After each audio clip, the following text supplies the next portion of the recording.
Hi everyone. Abstinence, guys, is a challenge to yourself. It's non-stop, 24/7. Your body craves sexual pleasure. All your feelings are programmed to receive sexual energy. It's the stimulus of your life. It's the most intense pleasure, but often satisfying sexual desire is not so easy. Sometimes you have to override your sense of self-respect and behave in a way not typical for you. You sort of have to bend to women. You want to please them. And when you get rejected, you experience internal moral traumas. Over time, these traumas accumulate inside you and can manifest in various forms: depression, apathy, and loss of interest in life. All because the sexual energy is the life energy. And if you are not self-sufficient, your sexual energy is directed outward towards external object. Your masculine energy tries to connect with feminine energy. And if there are any issues, it always hits hard on the self-esteem and the desire to live.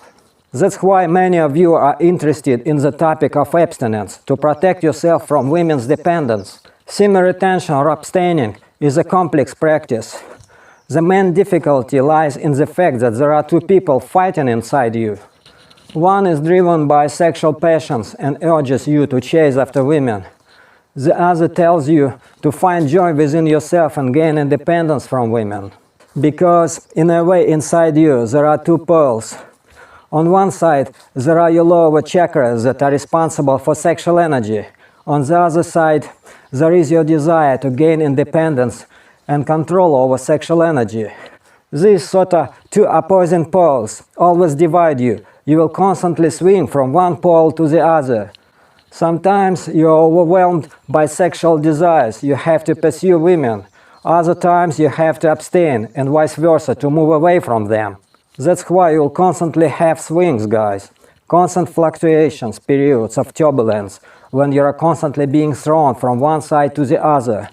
Sometimes you will be at loss, when you don't know what you want and what you need. Sometimes you will move forward, sometimes you will step back. The main thing is to maintain direction and make gradual progress. At the initial stage, you abstain by the sheer willpower. Some guys will say that abstinence is for losers who can't succeed with women, and they will be partly right. But that's only part of the truth. The other part is that such things are said out of ignorance. It's not even them speaking, it's their inflated ego speaking.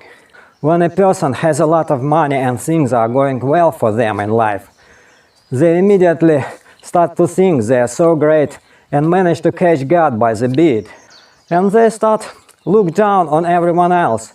But the problem is that this material lack closes off access to your inner energies and your control over them. And without abstinence, you will never be able to master them.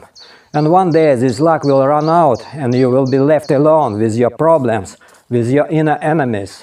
And this is what ignorant guys say, who don't see beyond their own nose. They have the intellect of an animal, constantly seeking someone to mate with.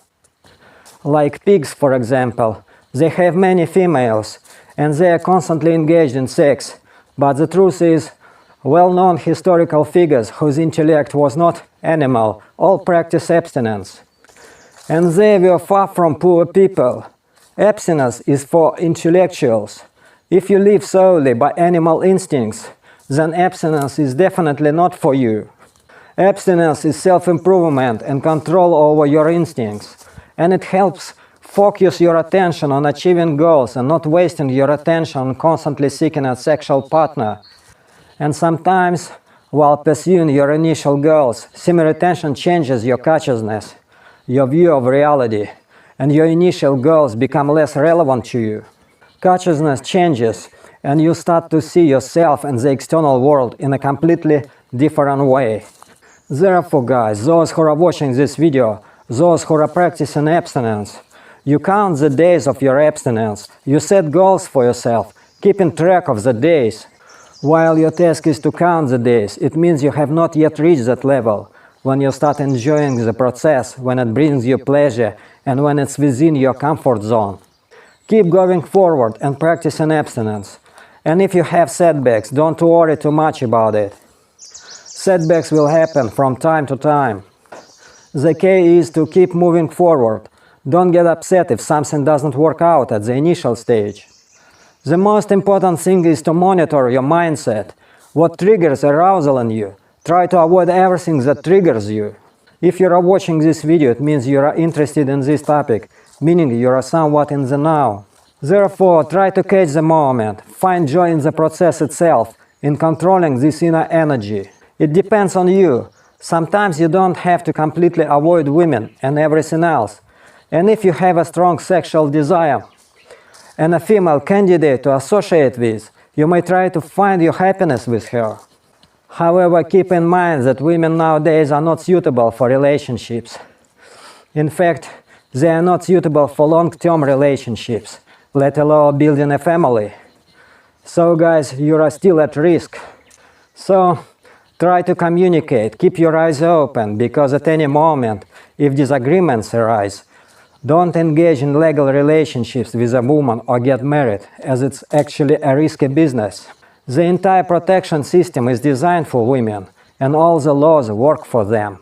When you get married and start a family, the family is a woman and a child, whereas the husband is expendable and can be replaced at the right moment. Hence, it's become beneficial for women to leave their husbands because they lose nothing and only gain from this situation. They can take away your property, take the children, make you pay alimony, and the family becomes the wife and the children, while you may end up outside, somewhere in sidewalk. Women constantly seek a better life, and if you do not meet the requirements imposed by your wife, you'll be replaced by another resource provider. So, you'll be considered bad for your wife. You will end up without a wife or children, only debts that you must constantly pay. Otherwise, bailiffs will come and take away the last what you have. So guys, you're at risk because the modern system and society are designed to destroy the institution of the traditional family, where the father was the chief. Of course, I know acquaintances and friends who have been married for 20 years and everything is fine with their wives. Their children are grown up. Well, I would not say their wives are beauties, of course. These are usually simple women without any heirs. They are the women who are afraid to lose their husbands because they know they won't find another one. So something might work out with such wives, but it's not as certain. But usually your gaze does not notice such women in the crowd because they are modest. However, if a woman at least has some attractive qualities, keep your eyes open. You can always have problems because the modern marriage only protects women and not the men. I'm not saying all women are bad and all men are good, but typically everything is directed towards protecting women, and men are always at a disadvantage. These are exceptions, of course. But you know, you can also jump out of an airplane without a parachute and survive. That's also an exception. I watched a video where a woman described how she survived an airplane wreckage. When the plane was falling apart at altitude, people were falling, but she survived. Even here, if you enter into the marriage, there is always a chance to find good relationships. But the percentage of successful marriages is not high. Mostly it's all a trap. Even if you find a good woman while you search for her, you will try a lot of shit sandwiches before finding some adequate. Modern women have been raised by their parents since childhood to believe that they are the queens. They all have crowns on their heads. And sometimes these crowns hinder them from finding a husband at all. They think no one is suitable for them, so they end up alone and cannot find anyone worthy. They remain alone for their life because they have a sense of their own greatness. It's deeply rooted in their subconscious. The pretty ones typically have a sense of superiority beyond any limits. Now, if a girl is an attractive, ugly one, then she'll usually respect you guys, at least in the beginning. I've also noticed that in big cities, in capitals, the situation with women is better and their crowns are smaller. But in the provinces, it's a mess. Every monster thinks she's a beauty queen. So if you've noticed something similar in your country, write in the comments. In the provinces, every monster considers herself a queen, a Cleopatra. This is all created by naive men who have lifted women's ego to the skies. It's all because of vagina-addicted men who idolize this female part like a god. It's their god, guys. It's the idol of the modern world. So guys, those of you who have waken up, who are watching this video, you have a similar experience. So write in the comments your understanding of the situation and the topics you want to discuss. If you set yourself any goals, abstinence will help you. Don't watch porn, it drains your energy, and especially do not engage in manual stimulation. It's like losing twice. You don't get sex and you lose energy. Hence you're a double loser, so to speak. So guys, don't fall for these losing scenarios. The winning scenario is an abstinence. So that's all for today. Take care. Thank God. Bye.